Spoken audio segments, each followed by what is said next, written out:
Assalamualaikum warahmatullahi wabarakatuh. Mari sejenak kita akan membahas mengenai pengertian perencanaan sumber daya manusia.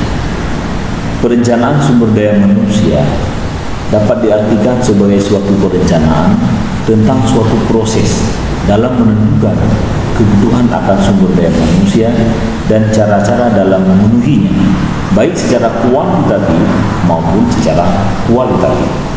Di samping itu, perencanaan sumber daya manusia dapat pula diartikan sebagai penentuan cara memenuhi kebutuhan akan tenaga kerja dan penempatannya, sehingga terdapat suatu kemungkinan tercapainya suatu rencana kepegawaian yang terintegrasi dalam suatu organisasi.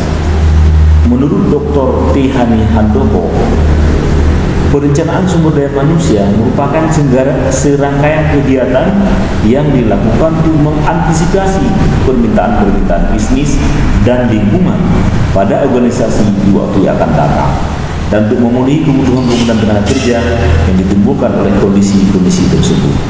Selanjutnya, Dr. Andes Malayu SP Hasibuan, yang dimaksud dengan perencanaan human resource planning adalah merencanakan tenaga kerja agar sesuai dengan kebutuhan perusahaan dan efektif serta efisien dalam membantu terwujudnya tujuan perusahaan. Menurut Graham Thomas Stone, supaya perencanaan sumber daya manusia dapat dilaksanakan secara efektif, perencanaan tersebut harus diintegrasikan ke dalam rencana strategi terpadu secara menyeluruh.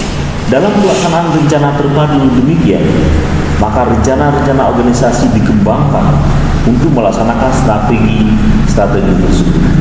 Pada waktu yang bersamaan, rencana sumber daya manusia dibuat sedemikian rupa hingga jabatan yang ada dan yang diproyeksikan dapat diisi dengan cara yang layak. Dengan demikian, baik perencanaan organisasi maupun perencanaan sumber daya manusia diikat secara erat ke proses strategi perusahaan secara menyeluruh, dan masing-masing harus dipertimbangkan dalam perilaku proses tersebut.